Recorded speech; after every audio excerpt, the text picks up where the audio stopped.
Aujourd'hui, nous allons faire un tutoriel sur le masquage dans Luminar Neo et on fait tout cela juste après le générique.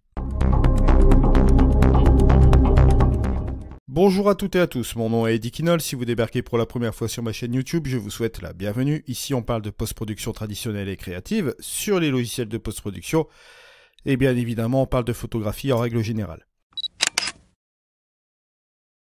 Alors aujourd'hui, nous nous retrouvons donc sur un tutoriel Luminar Neo et on va parler encore de masquage. On va approfondir ce masquage bien sûr aujourd'hui. Comme vous le savez déjà, on a procédé à un des outils de masquage qui était le masquage AI. On a parlé relativement de ce qu'il y avait aussi sur ces techniques de masquage à partir d'une des précédentes versions de Luminar Neo, bien sûr. Je vais vous mettre la petite étiquette en haut à droite si vous voulez avoir quelque chose de sommaire au niveau du masquage si vous êtes avancé. Mais là, ici, on va reprendre un petit peu la base du masquage. On va parler un petit peu du pinceau. Nous allons parler du dégradé linéaire. Le dégradé radial, on en a parlé déjà dans le précédent épisode de Luminar Neo. C'est un épisode en deux parties. Je vous mets la petite étiquette en haut à droite de la première partie qui vous indiquera la deuxième partie également, bien sûr. Là, nous allons donc faire ici toutes ces techniques de masquage. Alors pour commencer, on va faire une chose toute simple. On va prendre le développement RAW et je vais laisser toujours le luminaire par défaut en profil, c'est pas un souci. On va aller dans l'optique, on va faire les corrections d'optique bien sûr et tout ce qui va avec. Et nous allons bien sûr aller dans l'outil couleur, on va dans la balance des blancs. Je ne vais pas perdre du temps, je vais prendre du nuageux là pour le rendre un petit peu plus chaud, voilà, juste comme ceci.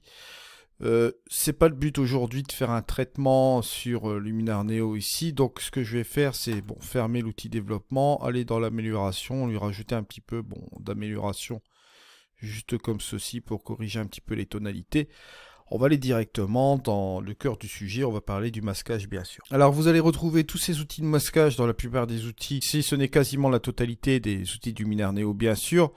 Et vous allez les retrouver aussi également dans la section calque, vous allez pouvoir refaire et reproduire tout ce qui est, comment dirais-je, outils de masquage aussi également. Là, ce qu'on va faire tout de suite, c'est la première chose que je tenais à vous faire ici parvenir comme information. On va par exemple, utiliser la couleur ici, ou, allez, je vais prendre plutôt l'outil développement qui est là. Je vais tout simplement volontairement monter légèrement mon exposition comme ceci.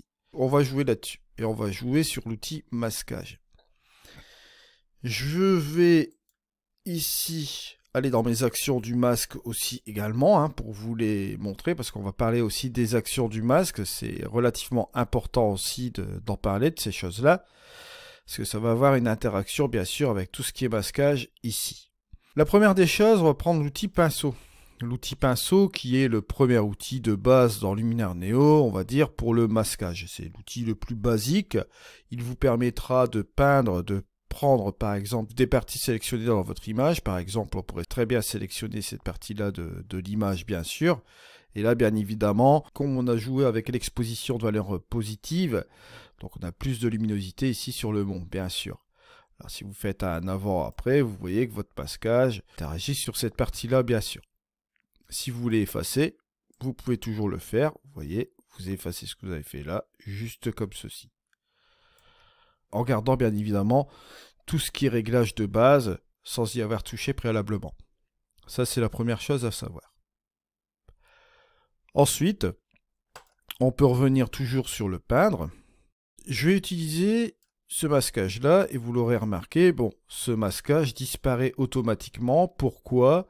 Pour la simple et bonne raison pour que vous puissiez voir l'effet escompté, bien sûr, de votre pinceau. Si je reviens en arrière, j'affiche. Regardez ce qui se passe. On voit ici l'état du masquage. Bon, on va revenir dans notre outil pinceau, d'accord? Et comme on a mis notre action du masque ici en affiché, on verra toujours ce qu'on peignera ici dans notre image. Et ce masquage-là ne disparaîtra pas tant que nous n'irons pas en arrière et nous enlèverons bien sûr l'affichage. Si vous voulez voir si l'affichage est activé, vous cliquez dessus et vous voyez qu'il change de couleur ici, juste comme ceci. On va revenir dans l'outil pinceau. Et là, je vais vous faire voir les différentes fonctionnalités de ce pinceau. Vous avez bien évidemment la taille de ce pinceau. Voilà. Alors, ne faites pas attention si vous ne voyez pas la taille du pinceau grandir sur le tuto ici aujourd'hui, puisque c'est mon enregistrement de tuto qui ne me permet pas de vous faire voir la taille de mon pinceau. Mais sinon, bon, si vous êtes chez vous avec votre luminaire Neo, bien sûr, vous avez votre pinceau qui grandit bien évidemment. Alors là, si vous agrandissez le pinceau, vous voyez, vous avez une plus grosse portion. Vous jouez avec la taille, bien sûr, hop, sans aucun problème, ça fonctionne comme ça. Premier curseur vraiment très basique. Vous avez ensuite un curseur d'adoucissement. Le curseur d'adoucissement, c'est quoi? Vous avez ici ces portions ici à l'extérieur de, comment dire ça, du masquage. Si je suis à 100%, vous allez avoir une progressivité. D'accord? Les bords seront progressifs, donc ils seront moins, on va dire, durs au niveau de l'extérieur. Si je baisse mon adoucissement, que je le mets à 0, regardez ce qui va se passer. Boum. Là, vous voyez que, bon, au niveau du masquage, ce ne sera plus progressif du tout. Les bords seront très marqués, juste comme ceci. Si je veux avancer, par exemple, à 47, hop, là, déjà, c'est un peu mieux. Et là, forcément, si je le mets à 100, hop, on a ce résultat-là. Voilà. Après, vous avez un troisième curseur qui est ici, qui est l'intensité. L'intensité, si je la mets à 0, ben, je vais peindre ici, on ne verra rien, forcément. Si je la monte, par exemple, à 10, et que je laisse appuyer sur mon bouton de souris, hop, je vais là. Vous voyez, bon là, j'ai beau à continuer à frotter comme cela sur mon image, ben, il y aura toujours une intensité de 10. Hein. Même si je descends ici, ce sera toujours bloqué à 10. Si je relâche mon bouton de souris et que je rappuie, hop, je remets encore une couche de 10. Si je relâche mon bouton souris, je rappuie, hop, je remets encore une couche. Si je relâche, je rappuie, regardez, hop, etc., etc., etc. Vous voyez, ça vous permet de marquer le masquage et de le mettre un petit peu plus légèrement au niveau de l'effet. C'est-à-dire que si vous allez appliquer un effet, bon là je vais revenir un petit peu en arrière, on va enlever afficher l'action du masque pour que vous voyez bien un petit peu la petite différence. On retourne donc dans le pinceau. Là, vous voyez que forcément, si je mets une intensité à 100%, voilà, si je veux aller là, hop, le masquage va se faire à 100%. Si je mets une intensité à 10, vous voyez que là, hop, ça se fait progressivement et forcément l'exposition va revenir tout doucement comme cela. Voilà, juste comme ceci. On va revenir ici en arrière. On va refaire un affichage. On va le laisser afficher pour voir ce qu'on fait. Je retourne dans le pinceau. Je peux ici tout simplement effacer aussi également. Là, on reprend toujours le même principe que peindre, à part que là, bien évidemment, c'est effacer. Donc, vous allez pouvoir effacer du masque certaines parties. Ici, par exemple, on va prendre cette partie-là. Si je mets tout ça à 100%, si je fais cela, vous allez voir ici, hop, cela part comme ça. C'est assez expéditif. Si vous voulez réduire l'intensité, vous pouvez réduire l'intensité. Et si, par exemple, je veux aller sur cette partie du masque-là, regardez, hop, ici, je vais enlever progressivement la partie de ce masque-là. Alors, si je reviens en arrière, bien sûr, et que j'enlève l'affichage, vous allez remarquer ici que l'exposition sera légèrement enlevée sur cette partie-là. On va prendre sur une partie sombre pour que vous le voyez mieux. Bon, je vais revenir ici. On va reprendre l'ajustement, on va prendre le masquage, pardon, avec le pinceau ici, bien sûr. On va tout simplement la peindre. Voilà, juste comme ceci. Je vais booster l'intensité. Voilà. On va mettre une intensité comme cela. Je vais enlever l'affichage. Voilà. Je reviens dans mon pinceau, je vais aller dans mon outil effacer. Si je reviens ici avec une intensité à 34 par exemple, je vais passer un petit peu ici, voilà, au niveau de mon masque. Vous allez voir que bon là, voilà, ici ce sera plus surexposé que là, bien sûr. Puisque l'effet du masquage, bien sûr, si je reviens en arrière et que j'affiche mon masquage, est plus prononcé ici et moins prononcé là. Voilà, donc vous voyez, vous avez toutes ces possibilités-là, bien sûr, avec l'option peindre et effacer. Donc à savoir, vous avez toutes ces options peindre avec la taille du pinceau, l'adoucissement et l'intensité pour ajouter du masquage et effacer pour enlever du masquage, bien sûr. C'est une base, bien sûr, pour Luminar Neo au niveau du pinceau. C'est vraiment la chose à savoir, bien sûr, ici. Je reviens en arrière. Si je viens dans mes actions du masque, les actions du masque ont vraiment une très grosse importance ici. Vous pouvez bien évidemment effacer tout le masquage que vous avez préalablement fait, que ce soit avec du pinceau, du dégradé linéaire, du dégradé radial ou du masque AI, parce qu'on peut combiner tout le masquage également avec tous les outils. On peut faire un coup de pinceau, on peut utiliser un dégradé linéaire, un dégradé radial, c'est pas interdit, on peut le faire. Alors bien sûr, là pour effacer tout le masquage d'un coup, hop, on efface. Là on va enlever la partie affichée, puisqu'on n'a pas de masque bien sûr. Et je vais revenir sur cet outil pinceau. On va reprendre la partie peindre. On va ici, par exemple, peindre le mont qui est là. Bon, on va le faire de manière assez grossière. Et on a un petit peu surexposé ici. Là, la même chose aussi. On a un peu surexposé sur ces deux parties-là. Pourquoi? Parce que je vous le rappelle, dans les ajustements, on a un petit peu boosté l'exposition ici. Et c'est sur là-dessus qu'on va jouer sur le masquage. N'oubliez pas, j'ai joué sur l'exposition, mais on pourrait très bien jouer avec tous les différents outils que vous avez à l'intérieur ici de cette partie masquage, ou sur un autre outil. Bon, il y a beaucoup de choses à faire, bien sûr. Mais là, je vais rester sur l'exposition pour vous parler un petit peu de ce masquage-là, parce que je trouve que c'est vraiment important d'avoir une base, bien sûr, dans Luminar Neo concernant ce topic. Alors, une fois qu'on a fait cela, bon, on va revenir en arrière. Si on affiche ici notre masquage, on voit clairement qu'on a donné un coup de pinceau ici et un coup de pinceau là. Dans les actions du masque, ici, vous avez quelque chose de relativement intéressant, c'est la partie inversée. Et là, que se passe-t-il? Là, l'interaction du masque va se faire sur les parties rouges, bien sûr, parce que bon, le rouge, c'est la partie du masque, bien sûr, qui est affectée. Alors là, on va isoler ici le mont, isoler cette partie-là de la roche, bien sûr, et si j'enlève l'affichage, vous allez noter que si je fais un avant et après, on va avoir de l'exposition sur cette partie-là de l'image où le rouge a été affecté, bien sûr, la couleur rouge, sauf sur le mont et le rocher. Si je raffiche ici la chose, ici ce ne sera pas affecté, et là non plus.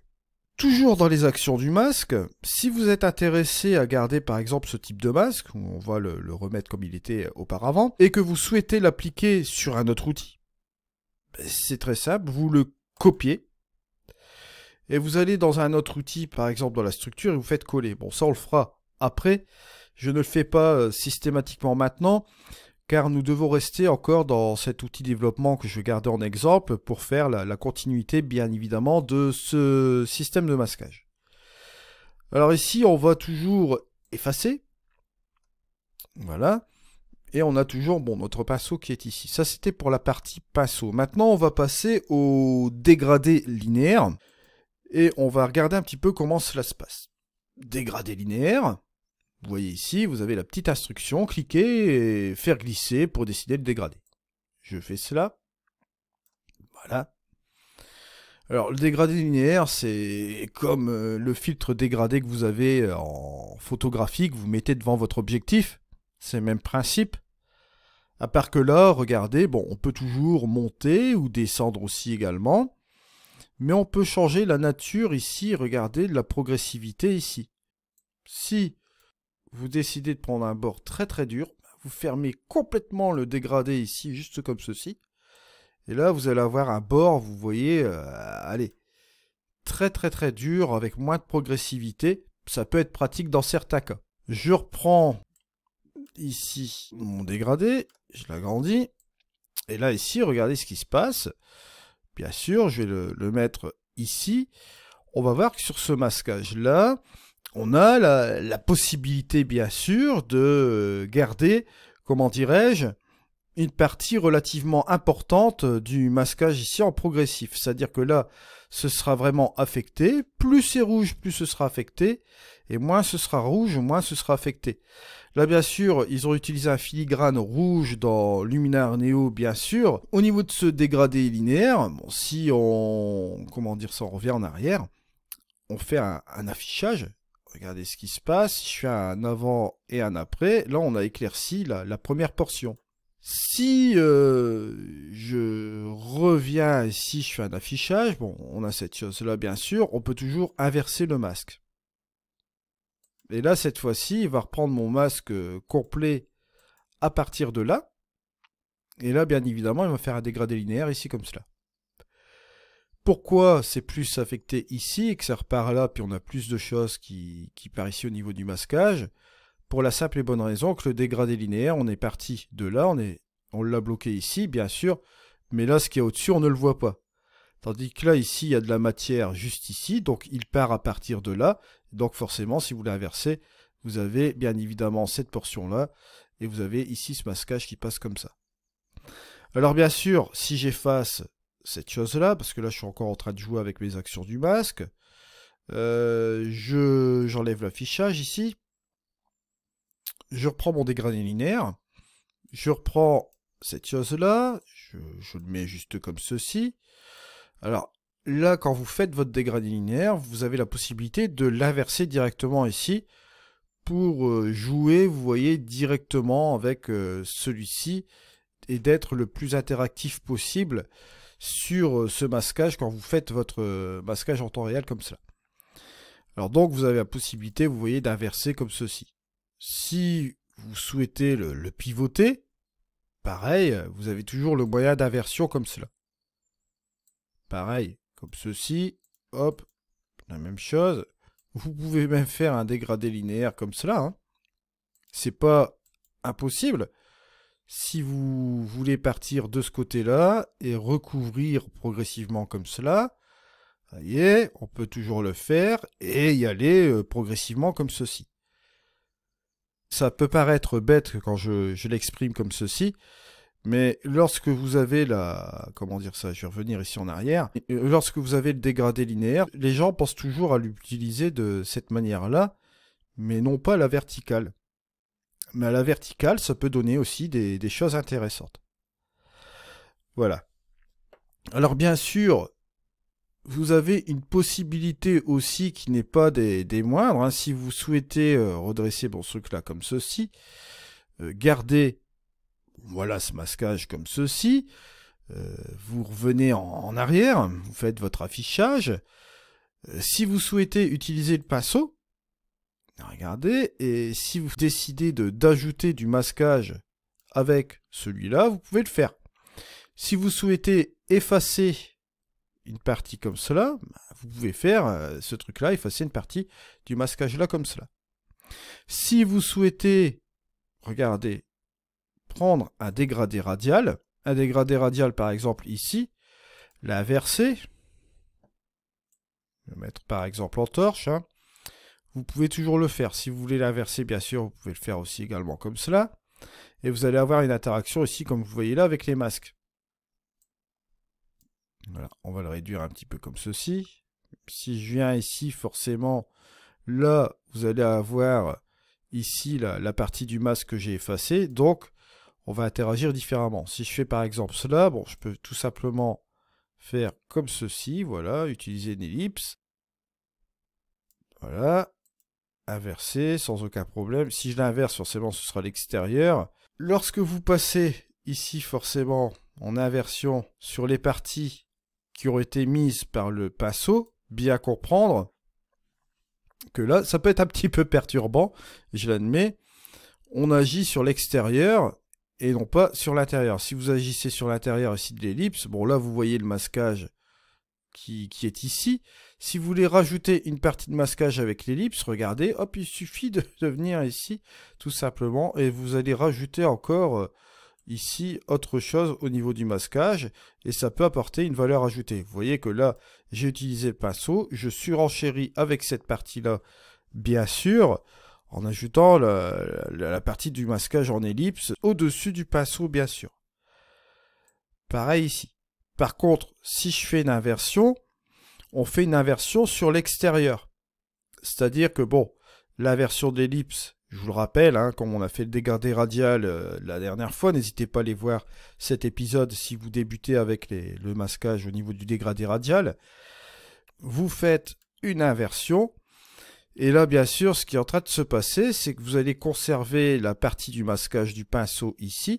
Et comme c'est une inversion, on n'aura pas le reste du masquage de l'ellipse, puisque le masquage de l'ellipse passe à l'extérieur.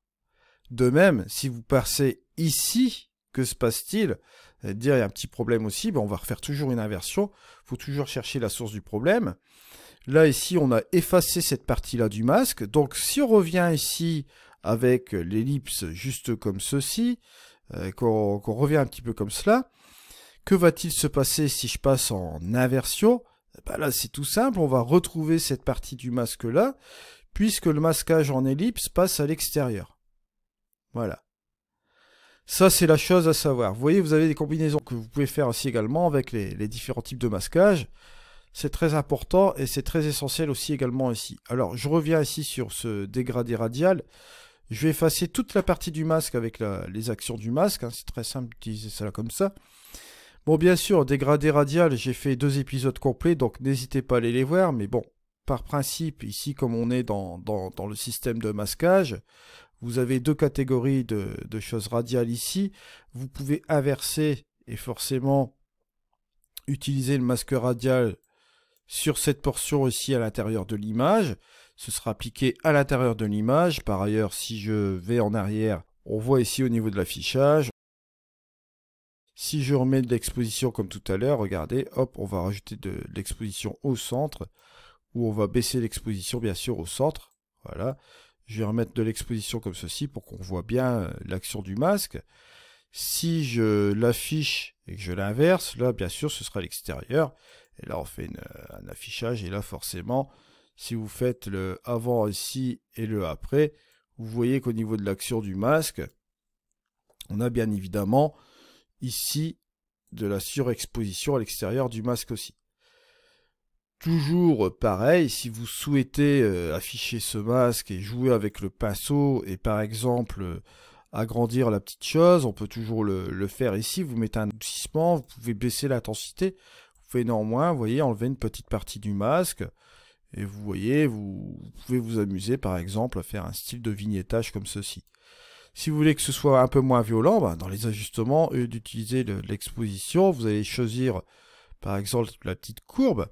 Et vous pouvez soit monter ou baisser ici l'intensité juste comme ceci. Là on va baisser un peu l'intensité juste comme cela. Et on va toujours repartir dans notre partie masquage, bien sûr.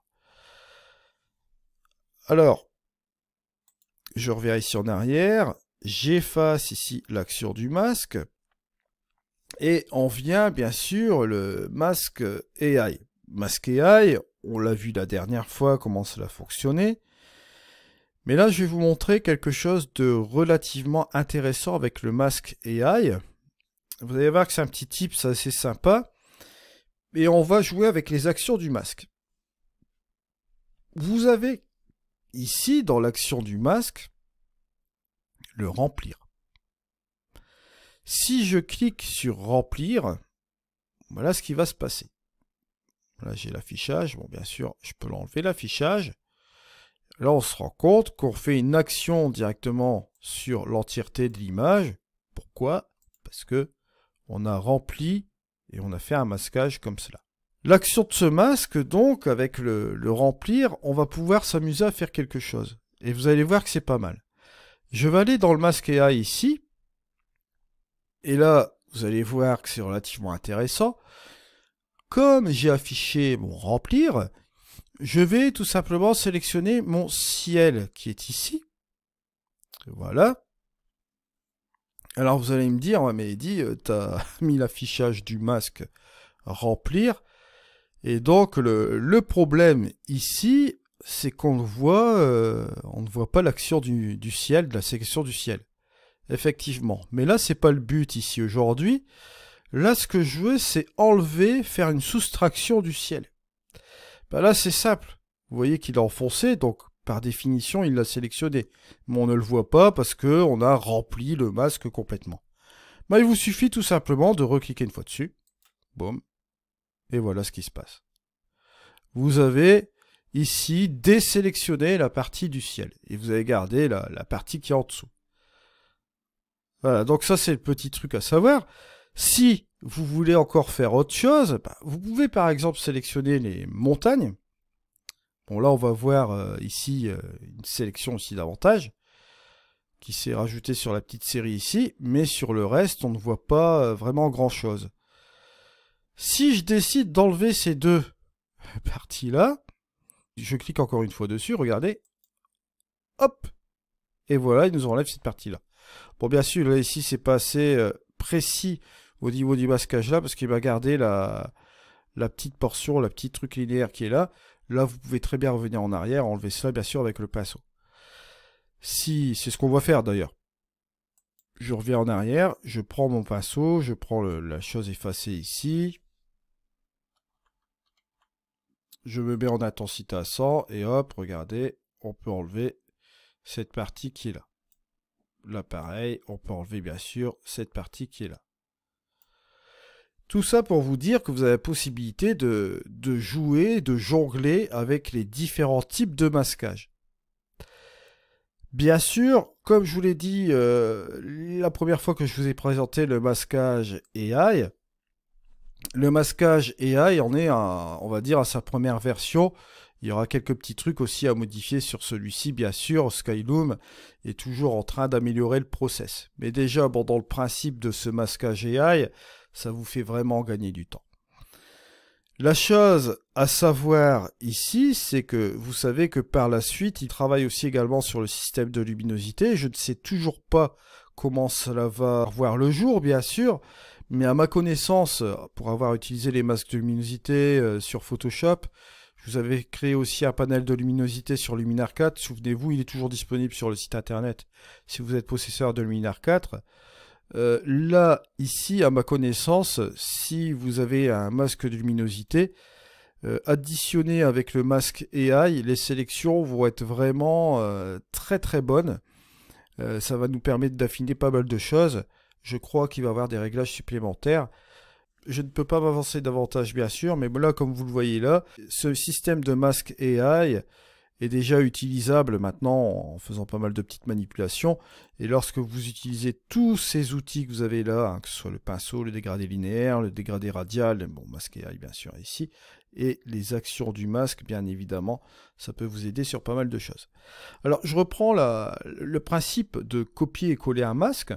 Si vous souhaitez copier un masque comme celui-ci, par exemple, bon là on a utilisé, bon là j'ai enlevé l'affichage, on a utilisé forcément un petit truc de sous-exposition, mais si vous souhaitez utiliser un masque sur un autre outil, si par exemple je veux prendre mon paysage, je prends pif, hein, et je vais rajouter bon, de l'heure dorée sur toute l'image, je dis ouais c'est pas trop mal, mais j'ai envie de l'ajouter tout simplement sur le sable. Sur la partie masquée que j'avais tout à l'heure, bah, vous faites masquage, vous allez dans l'action du masque, et vous faites coller. Et là, vous allez voir, si vous faites l'affichage, l'heure dorée va s'appliquer tout simplement sur cette partie-là. Ça vous permet de gagner du temps, bien sûr. Et là, bon, bien évidemment, n'oubliez pas l'onglet modification. L'onglet modification, si vous avez fait du masquage, hop, vous faites un affichage, vous avez votre masquage qui est disponible, bien sûr, ici. Voilà.